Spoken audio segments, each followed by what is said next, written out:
Hello दोस्तों, मैं अमित कुमार सिंह आपका अमित सिविल सर्विसेज एकेडमी में एक बार फिर से स्वागत करता हूं।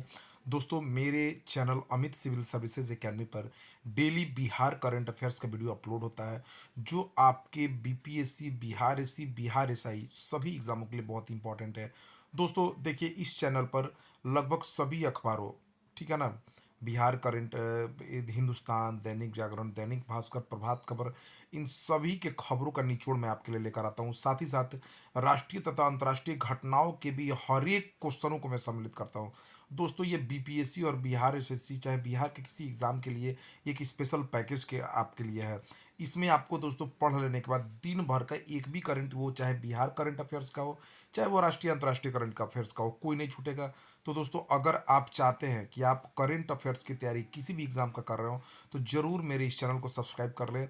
खासकर बिहार के लिए तो एक रामबाण वीडियो है ये, ठीक है दोस्तों।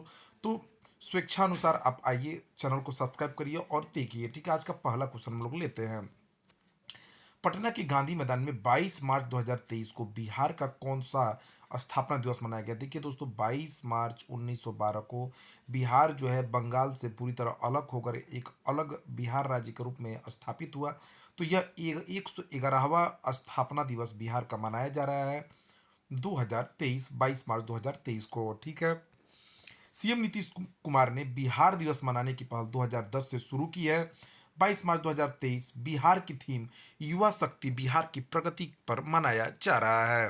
तुर्कों ने बौद्ध बिहारों की अधिकता के कारण इसे बिहार कहा था, बाद में इसका नाम बिहार हो गया। 1 अप्रैल 1936 को बिहार तथा उड़ीसा अलग हो गए, ठीक है। उड़ीसा बिहार से कटकर अलग राज्य बन गया। 15 नवंबर 2000 को भी बिहार से झारखंड अलग हो गया।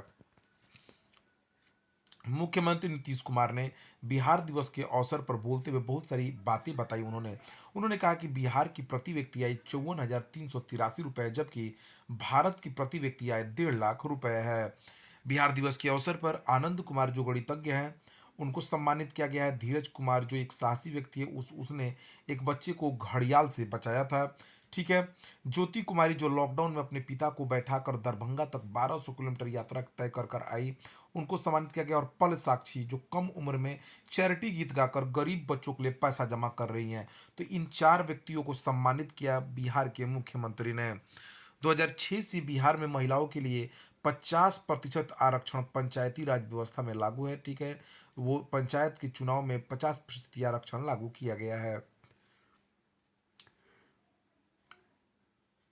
बिहार की नौकरियों में महिलाओं को 35% महिलाओं को आरक्षण दिया जा रहा है, ठीक है दोस्तों। बिहार की नौकरियों में बिहार राज्य में 10 लाख से अधिक जीविका संगठन है, जिसमें 1 करोड़ 30 लाख महिलाएं सदस्य हैं, ठीक है। ये बहुत इंपॉर्टेंट दोस्तों टॉपिक है आपके मेंस की अगर तैयारी करें तो उसके लिए बहुत ही इंपॉर्टेंट है पॉइंट्स जो आप उसमें जोड़ सकते हैं। अमेरिका के न्यूयॉर्क में भी बिहार दिवस मनाया गया।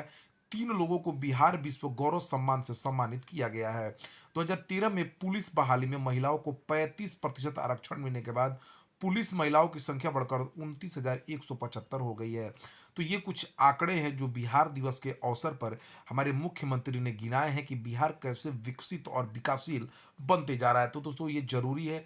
अब देखिए, कोई भी एग्जाम आंकड़ों का ही खेल होता है। जो जो स्टूडेंट्स लेटेस्ट आंकड़ों के साथ जीके को मिलाकर अगर पढ़ाई करता है, तो वो दोस्तों कामयाबी जरूर पाएगा। उसको अलग से तैयारी करने की जरूरत नहीं है। देखिए, आप कोई भी यूपीएससी का तैयारी करते हो चाहे बीपीएससी का, देखिए दोस्तों, करंट अफेयर के माध्यम से ही जीके की तैयारी किया करिए, ठीक है ना। इससे क्या होगा, आपको बहुत आसानी, बहुत सारे टॉपिक आपको ऐसे ही कवर हो जाएंगे। तो आंकड़ों पर जरूर ध्यान दें। दूसरा क्वेश्चन है, बिहार काश्तकारी नियमावली 1985 में संशोधन कर बिहार काश्तकारी संशोधन नियमावली 2023 लागू किया गया। देखिए दोस्तों, जो काश्तकारी नियमावली है, यह जमीन जमीन का जो है मापतौली से संबंधित है। इसमें देखिए दोस्तों, रैयतों के लिए बहुत सारी सुविधाएं दी जाती है इसमें। तो जो बिहार काश्तकारी संशोधन नियमावली 2023 में पेश की गई है, उसके कुछ नियम और कानून मैं आपको बताता हूं। देखिए दोस्तों, इसके तहत अगर रैयतों को जमीन मापी व्यवस्था, अगर तत्काल जमीन अपना मापी करवाना है, तो 10 दिनों के अंदर उनकी जमीन मापी कर दी जाएगी, ठीक है। ठीक है, जमीन मापी सामान्य दिनों में 30 दिनों के अंदर की जाएगी। अगर तत्काल आपको जरूरत है कि मेरा जमीन मापा जाए, तो सरकारी 10 दिन लगेगा उसमें समय। अगर आपको सामान्य दिनों में अगर करवाना है तो 30 दिन लगेगा। भूमिहीन व्यक्तियों को दी गई जमीन या बंदोबस्ती की मापी मुफ्त में की जाएगी, ठीक है। अगर तत्काल व्यवस्था के अंतर्गत आप कराना चाहते हैं तो शहरी क्षेत्र में अगर आपका घर है तो प्रति खेसरा प्लॉट जिसको बोलते हैं, प्रति प्लॉट या खेसरा 2,000 रुपये आपको लगेंगे। लेकिन अगर 4 या उससे अधिक खेसरा है तो आपको 8,000 रुपये देने होंगे। ये शहरी क्षेत्र में तत्काल व्यवस्था के लिए, ठीक है। तत्काल व्यवस्था के अंतर्गत अगर ग्रामीण क्षेत्रों में बात की जाए तो प्रति खेसरा आपको 1,000 रुपये देना होगा, या 4 या उससे अधिक खेसरा होने पर 4,000 रुपये आपको देने पड़ेंगे मापी के लिए। अगर सामान्य दिनों की बात की जाए तो सामान्य दिनों में शहरी क्षेत्रों में प्रति खेसरा 1,000 दिए जाएंगे, 4 या अधिक खेसरा होने पर 4,000 रुपये देने होंगे। सामान्य दिनों में ग्रामीण क्षेत्रों में प्रति खेसरा 500 रुपये तथा 4 या उससे अधिक खेसरा होने पर 2,000 रुपये शुल्क लगेगा, ठीक है। 4.7 किलोमीटर लंबी जंदाहा बाईपास के निर्माण के लिए केंद्र सरकार ने कितनी राशि स्वीकृत की है? तो देखिए, 41 करोड़ 75 लाख की राशि जो है केंद्र सरकार ने NH 103 पर स्थित जंदाहा बाईपास के लिए दिया है, ठीक है। जंदाहा जो बाईपास है दोस्तों, वो हाजीपुर मुसरी घरारी को जोड़ती है। जंदाहा बाईपास ये NH 103 पर है। वैशाली जिले में विश्व का पहला गणतंत्र का, देखिए तो वैशाली वह जिला है जहां पर पहला बार कोई गणतंत्र राज्य बना था। कुंड ग्राम वैशाली में भगवान महावीर का जन्म स्थान भी है। बुद्ध सम्यक दर्शन संग्रहालय जो है वैशाली में ही बनाया जा रहा है। हाल ही में नीति आयोग द्वारा देश में जारी आकांक्षी जिलों के जनवरी 2023 की champion of change delta ranking की शिक्षा क्षेत्र की रैंकिंग में बिहार के कितने जिले टॉप 5 में? देखिए, शिक्षा की रैंकिंग में बिहार के 2 जिले टॉप पर है। प्रथम में शेखपुरा और द्वितीय में पूर्णिया है, ठीक है। ठीक है ना। तो शिक्षा के क्षेत्र में देखिए, जो नीति आयोग है दोस्तों, 112 अल्प विकसित जिलों, जो आकांक्षी जिले हैं, उनकी हर एक महीने champion of change delta ranking जारी करती है, ठीक है। तो इस बार जो शिक्षा के क्षेत्र में जो 2 आकांक्षी जिले हैं, देखिए बिहार से आकांक्षी जिलों में 12 जिले शामिल हैं। उन 12 जिलों में शिक्षा के क्षेत्र में टॉप 5 में प्रथम स्थान शेखपुरा का आया है और द्वितीय स्थान पूर्णिया का आया है। देश में ओवरऑल आकांक्षी जिलों 112 जिलों के रैंकिंग में ओवरऑल परफॉर्मेंस में खगड़िया को प्रथम स्थान मिला है। अगर स्वास्थ्य के क्षेत्र की बात की जाए 112 आकांक्षी जिलों में, तो प्रथम स्थान खगड़िया का ही स्वास्थ्य में आया है। ओवरऑल परफॉर्मेंस में भी खगड़िया आगे है और जो है स्वास्थ्य के क्षेत्र में भी खगड़िया आगे है। बिहार के अल्पसंख्यक कल्याण मंत्री जमा खान ने बिहार में SC ST के लिए कितने छात्रावास बनाने की घोषणा की है? देखिए, बिहार के जो अल्पसंख्यक कल्याण मंत्री जमा खान हैं, उन्होंने SC ST के लिए 100 बेड के 53 छात्रावास 55 करोड़ की लागत से बनाए जाने की घोषणा की है। छात्रावास में रहने वाले छात्रों को हर माह 1,000 रुपया भी दिया जाएगा। कैमूर के भगवानपुर में छात्रावास बनने की शुरुआत हो चुकी है।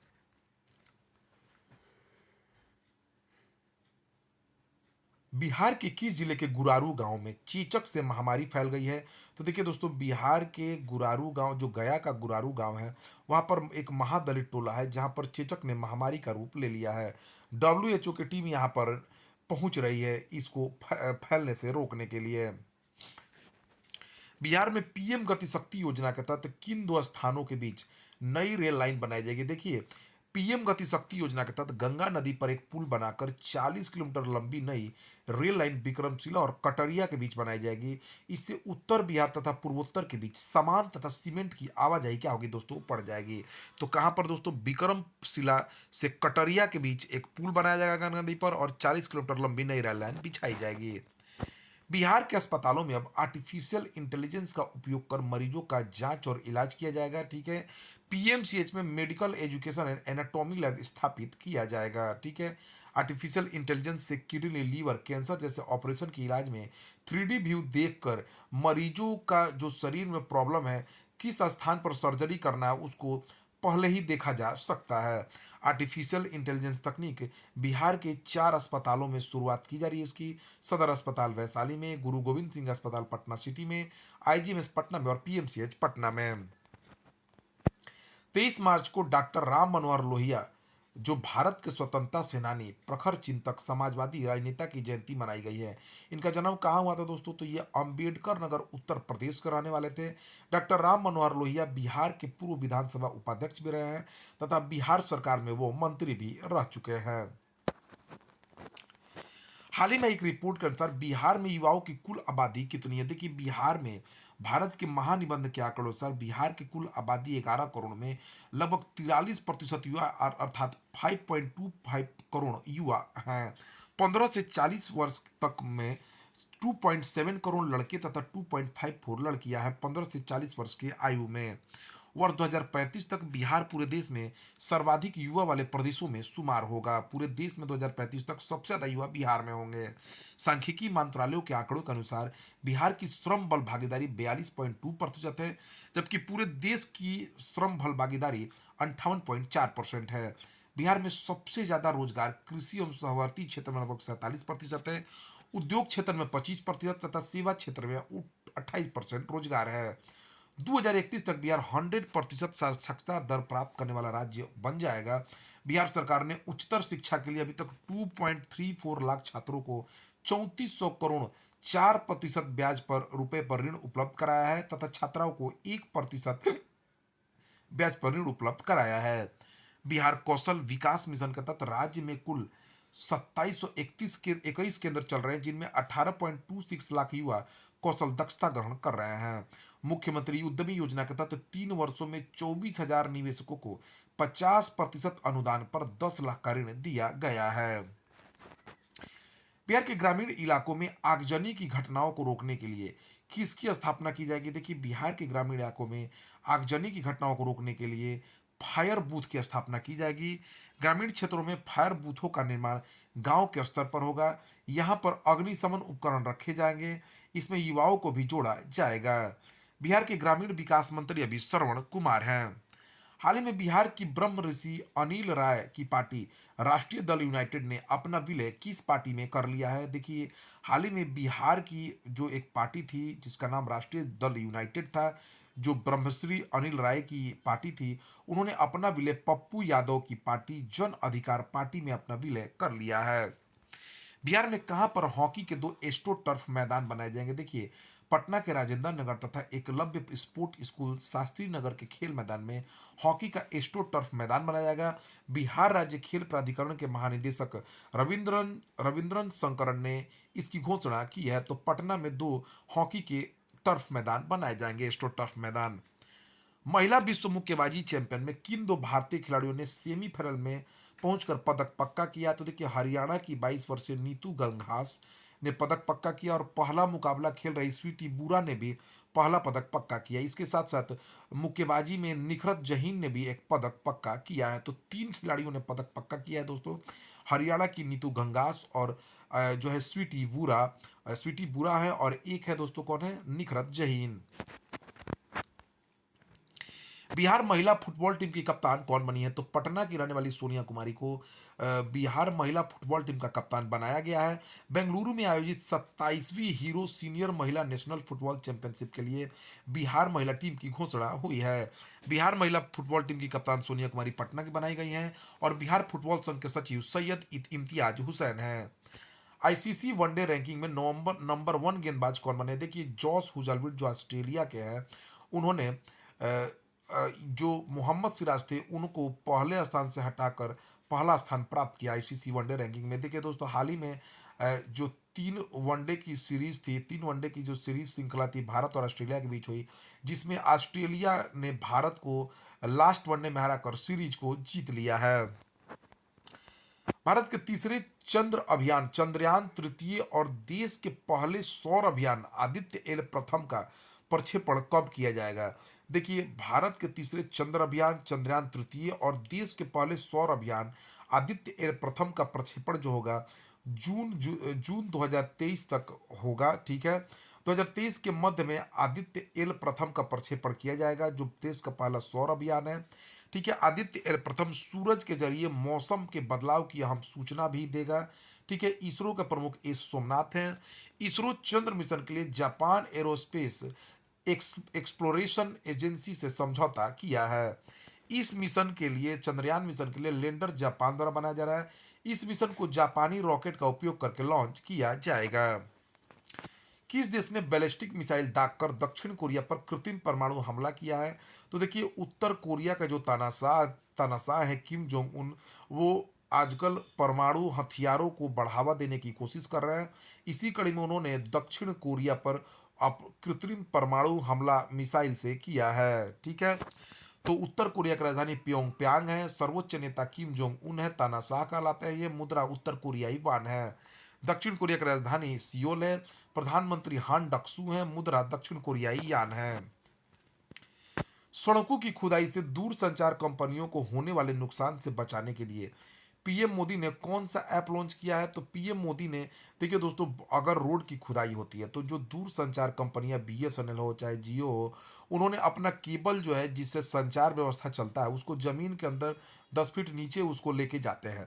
लेकिन जब पाइप की खुदाई होती है, गैस की खुदाई होती है, चाहे किसी भी चीज़ के लिए रोड बनाने के लिए खुदाई होती है, तो ये तारें कट जाती है। तो लगभग इसे जान लीजिए कि सालाना 3 लाख करोड़ का नुकसान हो रहा है। ठीक है, 3 हजार करोड़ का नुकसान सालाना हो रहा है। तो इसको बचाने के लिए पीएम मोदी ने एक ऐप लॉन्च किया जिसका नाम है call before you dig app. Call before you dig app. ठीक है, call before you dig app launch किया है इसके लिए। ठीक है, सड़कों की मनमानी खुदाई से अकेले दूर संचार क्षेत्र में लगभग 10 लाख केबल कट जाते हैं। 3 हजार करोड़ का नुकसान हर साल केबल कटने से कंपनियों को हो रहा है। Call before U D gap cable कटने के संभावित नुकसानों से दूर संचारीय कंपनियों को बचाएगा। इस ऐप के माध्यम से किस दूरसंचार कंपनी की तार वहां से गुजर रही है उसकी सूचना मिल जाएगी। ठीक है, और उस कंपनी को फोन करके बुला लिया जाएगा।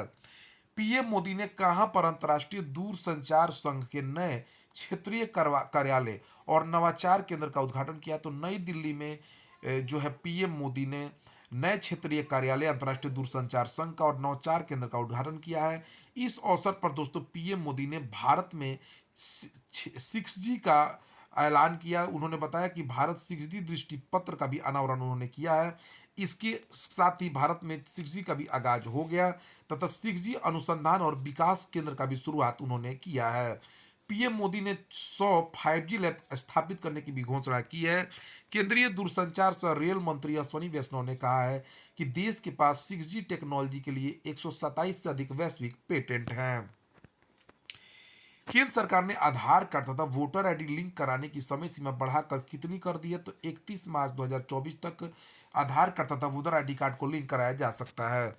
जामताड़ा के रहने वाले राम बाबू मंडल ने देश भर में 24,000 लोगों से क्या किया दोस्तों? साइबर ठगी की है। ठीक है दोस्तों, तो देखिए सबसे ज्यादा साइबर ठगी जामताड़ा के लोग ही कर रहे हैं।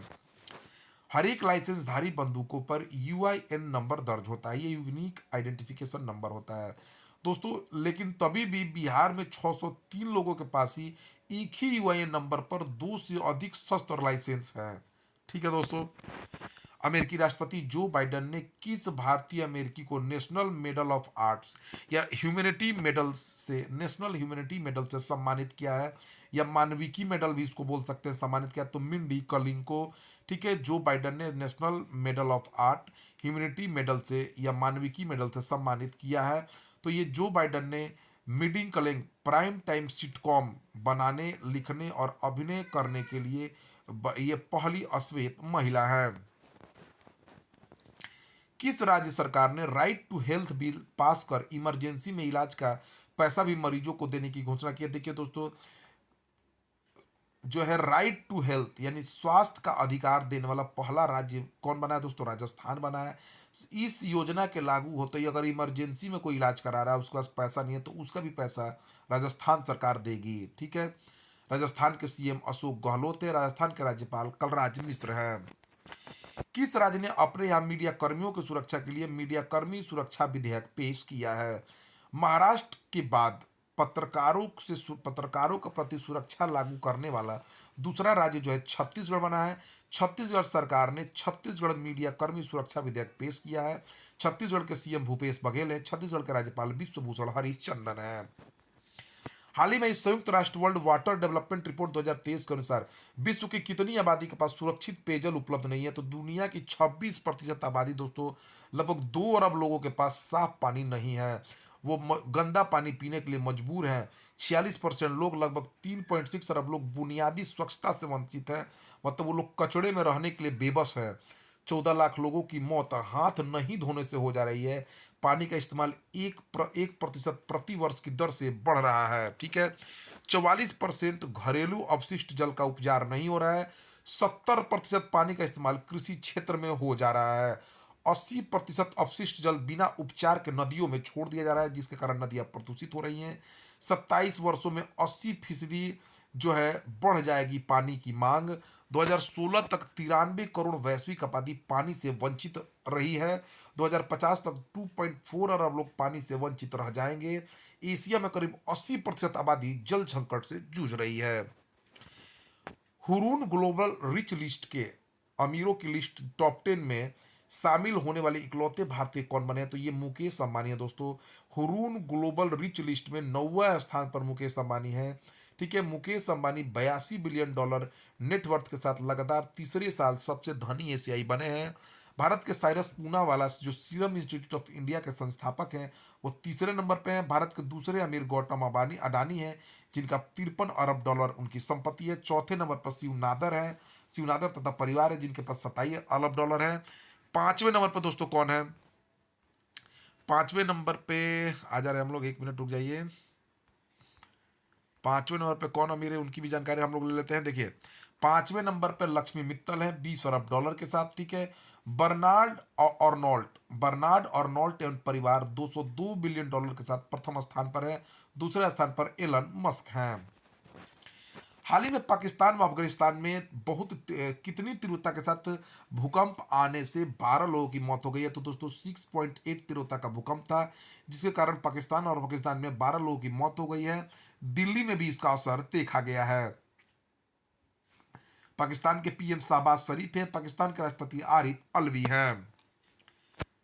राष्ट्रपति द्रौपदी मुर्मू ने राष्ट्रपति भवन में 50 हस्तियों को पद्म पुरस्कार से सम्मानित किया गया है। पद्म पुरस्कार 2023 से कितने हस्तियों को सम्मानित किया गया? तो देखिए दोस्तों, पद्म पुरस्कार 2023 से 106 लोगों को सम्मानित किया गया है। पद्म विभूषण 6 लोगों को मिला है, पद्म विभूषण 9 लोगों को मिला है और पद्मश्री 91 लोगों को मिला है। पद्म पुरस्कारों से देखिए, पद्म विभूषण कुछ पुरस्कारों की जानकारी मैं देता हूँ। बाल कृष्ण दोषी जो वास्तुकला है, उनको पद्म विभूषण मिला है, गुजरात के रहने वाले हैं। एम कृष्णा है, इनको मिला है। कर्नाटका के श्री जाकिर हुसैन तबला वादक को मिला है। श्री दिलीप महालनोबिस को मिला है। श्री श्रीनिवास वर्धन को मिला है। श्री मुलायम सिंह यादव को मरणोपरांत पद्म विभूषण दिया गया है। ठीक है, पद्म भूषण की अगर बात किया तो 9 लोगों को मिला है। कुमार मंगलम बिरला जो उद्योगपति है, श्री ASL भाईरप्पा को मिला है। श्री दीपक धर को मिला है। वानी जयराम को मिला है। स्वामी चिन्ना जियर को मिला है। सुमन कल्याणपुर को मिला है। श्री कपिल कपूर को और सुधा मूर्ति को दिया गया है। केंद्रीय गृह मंत्री अमित शाह ने कहां पर शारदा मंदिर का उद्घाटन किया? देखिए दोस्तों, केंद्रीय मंत्री अमित शाह ने जम्मू कश्मीर के करनाह सेक्टर में नियंत्रण रेखा LOC के पास माता शारदा देवी के मंदिर का उद्घाटन किया है। ठीक है, कहां पर? जम्मू कश्मीर में। उन्होंने बताया है कि 123 ऐसे जगह है जम्मू कश्मीर में जो धार्मिक स्थानों का नवीनीकरण किया जाएगा। पीपुल्स डेमोक्रेटिक पार्टी प्रमुख महबूबा मुफ्ती ने शारदा देवी मंदिर खुलने का स्वागत किया है। जम्मू कश्मीर के उपराज्यपाल मनोज सिन्हा है। कौन है उपराज्यपाल दोस्तों? जम्मू कश्मीर के उपराज्यपाल मनोज सिन्हा है। और 123 धार्मिक स्थलों को क्या किया जाएगा? विकसित किया जाएगा। भोपाल में आयोजित ISSF पिस्टल राइफल विश्व कप में किस भारतीय खिलाड़ी ने स्वर्ण पदक जीता है? तो सरबजोत सिंह ने दोस्तों जीत लिया है ISSF फुटबॉल पिस्टल राइफल विश्व कप में स्वर्ण पदक। पहला स्वर्ण पदक भारत ने जीता है इसमें। मध्य प्रदेश के जो CM है वो कौन है दोस्तों? मध्य प्रदेश के CM शिवराज सिंह चौहान है। कौन है मध्य प्रदेश के CM? शिवराज सिंह चौहान है। और वहाँ के जो राज्यपाल हैं मध्य प्रदेश के दोस्तों कौन है? मध्य प्रदेश के राज्यपाल हम लोग देखते हैं मंगू भाई पटेल है। भारतीय ओलंपिक संघ की अध्यक्ष तथा महान एथलीट खिलाड़ी PT उषा को भारत के किस राज्य ने मानद डॉक्टरेट की उपाधि से सम्मानित करने की घोषणा की है दोस्तों? तो देखिए, भारतीय ओलंपिक संघ के अध्यक्ष तथा महान एथलीट खिलाड़ी PT उषा को केरल सरकार ने मानद डॉक्टरेट की उपाधि से सम्मानित किया है। केरल के CM पिनराई विजयन है। केरल के राज्यपाल आरिफ मोहम्मद खान है। IOCL ने किस राज्य में एक पेट्रो रसायन परिसर बनाने के लिए 61,077 करोड़ रुपए का निवेश की योजना बनाई है? तो देखिए दोस्तों, इंडियन ऑयल कॉरपोरेशन लिमिटेड ने उड़ीसा के पारादीप में एक पेट्रो रसायन परिसर बनाने पर 61,077 करोड़ रुपए का निवेश करेगी। ठीक है, याद रखिए उड़ीसा के पारादीप में IOCL। उड़ीसा के सीएम नवीन पटनायक के, राज्यपाल गणेशी लाल है।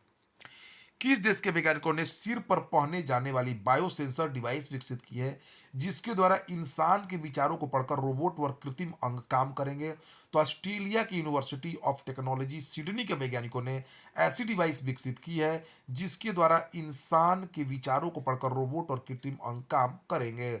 ऑस्ट्रेलिया के पीएम एंथनी एल्बनीज हैं। भारतीय सेना के खाने में किस अन्न श्री अनाज को जोड़ा गया है? तो देखिए अन्न श्री अनाज बाजरा को जो है भारतीय सेना के खाने में जोड़ा जाएगा। संयुक्त राष्ट्र संघ द्वारा 2023 को अंतर्राष्ट्रीय मिलेट वर्ष घोषित किया गया है। हिंदुस्तान एरोनॉटिक्स लिमिटेड हल जो PSU है, सार्वजनिक क्षेत्र की कंपनी है, भारत सरकार उसमें अपनी कितनी प्रतिशत हिस्सेदारी बेच रही है? तो 3.5% हिस्सेदारी जो है भारत सरकार हल में बेच रही है। हल में सरकार की कुल हिस्सेदारी 75.15% है, जिसमें से 3.5% सरकार खुली बिक्री पेशकश के माध्यम से बेच रही है अपनी हिस्सेदारी। 2022-23 में भारत सरकार का विनिवेश लक्ष्य 50,000 करोड़ रुपए का है। केंद्र सरकार हर ग्राम पंचायत को टीबी मुक्त बनाने का लक्ष्य कब तक निर्धारित किए? तो 2025 तक हर एक ग्राम पंचायत को टीबी मुक्त बनाने का लक्ष्य केंद्र सरकार ने रखा है। केंद्र सरकार ने इसके लिए एक पहल लॉन्च की जिसका नाम है टीबी मुक्त पंचायत अभियान। पीएम मोदी टीबी मुक्त पंचायत अभियान की शुरुआत विश्व टीबी दिवस 24 मार्च को वाराणसी से करेंगे। इब्बल पुरस्कार जिसे मैथ का नोबेल भी कहा जाता है, 2023 का पुरस्कार किसने जीता है? तो देखिए अमेरिका के टेक्सास विद्यालय में गणित के प्रोफेसर लुइस एंजेल केफरेलिन, क्या है केफेरलिन है, जो है 74 वर्ष के हैं। वो उन्होंने 2023 का एबल प्राइज जीता है। प्राकृतिक क्रियाओं का आकलन करने के लिए उन्होंने ये पुरस्कार जीता है। देखिए अब ये अगर जो ये आविष्कार किए हैं जिन्होंने ये जो इन्होंने जो टेक्निक दी है उसके अलावा उससे हम बर्फ के पिघलने की गति भी माप सकेंगे। एबल पुरस्कार को गणित का नोबेल भी कहा जाता है। किसने हाल ही में कॉफी हाउस कंपनी स्टारबक्स के सीईओ का पदभार संभाला है? तो भारतवंशी लक्ष्मण नरसिम्हन ने जो है किसका कॉफी हाउस कंपनी स्टारबक्स का सीईओ का पद संभाला है। 22 मार्च को मनाए जा रहे विश्व जल दिवस की थीम क्या है? देखिए जल और स्वच्छता संकट को हल करने के लिए परिवर्तन में तेजी लाना 22 मार्च को मनाए जा रहे विश्व जल दिवस की थीम है। किस भारतीय अमेरिकी को यूएस की फाइनेंस एजेंसी में डिप्टी सीईओ के पद पर नामित किया गया है? तो ये जो दोस्तों निशा बिस्वाल है, जिनको यूएस की फाइनेंस एजेंसी में डिप्टी सीईओ के पद पर नामित होने वाली भारतीय अमेरिकी बनी है। अंतर्राष्ट्रीय मुद्रा कोष ने वित्तीय संकट से जूझ रहे श्रीलंका को कितने बिलियन डॉलर का बेल आउट पैकेज दिया है? तो देखिए 3 बिलियन डॉलर का बेल आउट पैकेज दिया गया है श्रीलंका को। अंतर्राष्ट्रीय मुद्रा कोष की स्थापना 1945 में की गई थी। इसका मुख्यालय वाशिंगटन डीसी है। अध्यक्ष इसकी क्रिस्टलिना जॉर्जिया है। श्रीलंका का पुराना नाम सिलेन है। राजधानी इसकी श्री जयवर्धने पुरा कोट्टे है। पीएम दिनेश गुणवर्धने है। राष्ट्रपति रानिल विक्रमसिंघे हैं। दिल्ली सरकार के वित्त मंत्री कैलाश गहलोत ने वित्तीय वर्ष 2023-24 के लिए कितने करोड़ का बजट पेश किया है? तो 78,800 करोड़ का बजट जो है वित्त मंत्री कैलाश गहलोत ने पेश किया है। दिल्ली के मुख्यमंत्री अरविंद केजरीवाल हैं। वहां के उपराज्यपाल विनय कुमार सक्सेना हैं। किस राज्य सरकार ने 5 साल के लिए मिलेट मिशन योजना शुरू की है? देखिए दोस्तों इस साल संयुक्त राष्ट्र संघ 2023 को जो है मोटे अनाजों का वर्ष मना रहा है। ठीक है, तो उसी कड़ी में दोस्तों देखिए तमिलनाडु सरकार ने 5 साल के लिए मिलेट मिशन योजना के तहत 50,000 एकड़ प्रति भूमि पर बाजरा की खेती करेगी। बाजरा उत्पादकों का 100 समूह बनाकर प्रशिक्षण भी दिया जाएगा। सीएम तमिलनाडु के MK स्टालिन है। राज्यपाल RN रवि है। भारत अफ्रीका सैन्य अभ्यास अपेंडिक्स 23 कहाँ शुरू हुआ है? तो पुणे में शुरू हुआ है दोस्तों। महाराष्ट्र के सीएम एकनाथ शिंदे हैं। राज्यपाल वहां का रमेश बैस है। एलिवेट का 26वां संस्करण कहाँ आयोजित किया गया है? तो दुबई में आयोजित एलिवेट में भारत में 6 स्टार्टअप की भागीदारी तथा 180 निवेशकों का पंजीकरण हुआ है। एलिवेट एक पिचिंग श्रृंखला है जो स्टार्टअप को निवेशकों तथा वैश्विक समकक्षों के साथ जुड़ने का मंच प्रदान करती है। 23 मार्च को मनाए जाने वाले विश्व मौसम विज्ञान दिवस 2023 की थीम क्या है? The future of weather climate and water across generation. ठीक है दोस्तों, 23 मार्च को विश्व मौसम विज्ञान दिवस 2023 की थीम है the future of weather climate and water across generations. हाल ही में किस शहर को संघाई कोऑपरेशन की पहली पर्यटक और सांस्कृतिक राजधानी घोषित किया गया है? तो देखिए दोस्तों, जो संघाई कोऑपरेशन जो है, संघाई संगठन, उसने अपनी पहली पर्यटन और सांस्कृतिक राजधानी वाराणसी को बनाया है। ये यूपी का एक शहर है। यूपी के सीएम योगी आदित्यनाथ हैं, आदित्यनाथ है, और यूपी का राज्यपाल आनंदीबेन पटेल है। क्यूएस वर्ल्ड यूनिवर्सिटी रैंकिंग के 13वें संस्करण में दुनिया के 50 संस्थानों में भारत का कौन सा एकमात्र संस्थान शामिल हुआ? तो आईआईटी दिल्ली शामिल हुआ है। आईआईटी दिल्ली को 48वां स्थान इसमें मिला है। वकीलों की सुरक्षा के लिए विधेयक पारित करने वाला देश का पहला राज्य कौन बना? तो यह राजस्थान बना है दोस्तों। किस राज्य सरकार ने आयुर्वेदिक स्वर्ग के रूप में प्रसिद्ध गंधमर्दन पहाड़ी श्रृंखला को जैव विविधता विरासत स्थल घोषित किया है? तो दोस्तों, यह घोषित किया है उड़ीसा ने। ठीक है, उड़ीसा में स्थित आयुर्वेदिक स्वर्ग के रूप में प्रसिद्ध गंधमर्दन पहाड़ी श्रृंखला को जैव विविधता विरासत स्थल घोषित किया गया है। उड़ीसा के सीएम नवीन पटनायक है, राज्यपाल गणेशी लाल है। थंथई पेरियार वन्यजीव अभयारण्य किस राज्य के 18वें वन्यजीव अभयारण्य के रूप में अधिसूचित किया गया है? तो तमिलनाडु के 18वें वन्यजीव अभयारण्य के रूप में पेरियार वन्यजीव अभयारण्य को अधिसूचित किया गया है। G7 शिखर सम्मेलन मई 2023 में कहाँ आयोजित होगा? तो G7 शिखर सम्मेलन हिरोशिमा के जापान में आयोजित हो रहा है। G7 की स्थापना 1975 में हुई। इसके देश है Canada, France, Germany, Italy, Japan, UK और यूएस। 7 बड़ी उन्नत अर्थव्यवस्थाओं का समूह है। G7 के लगभग सभी देश G20 का हिस्सा हैं। क्वाड शिखर सम्मेलन मई 2023 में कहाँ आयोजित होगा? देखिए, क्वाड शिखर सम्मेलन मई 2023 में ऑस्ट्रेलिया के सिडनी में आयोजित होने वाला है। क्वाड जो है क्वाड्रिलेटरल सिक्योरिटी लीग है। ठीक है, चतुर्भुज सुरक्षा प्रणाली है। इसके 4 सदस्य ऑस्ट्रेलिया, भारत, जापान, अमेरिका। स्थापना इसके 2007 में हुई थी। A matter of the heart education in India पुस्तक के लेखक कौन है? तो दोस्तों, ये अनुराग बिहार जो है a matter of the heart education in India पुस्तक के लेखक हैं। तो दोस्तों, यह रहा 23 मार्च 2023 का बहुत बहुत बहुत इंपॉर्टेंट वीडियो। दोस्तों, वीडियो को स्किप ना करें, पूरा शुरू से लेकर अंत तक दोस्तों देखिए। इस वीडियो को देखने के बाद दोस्तों ये जान लीजिए कि आपका एक भी करंट अफेयर्स आज का नहीं छूटेगा। डेली के Bihar current affairs, national international current का सबसे इंपॉर्टेंट वीडियो डेली यूट्यूब पे अपलोड होता है। आप जरूर देखिए दोस्तों। ठीक है, thank you for watching my video.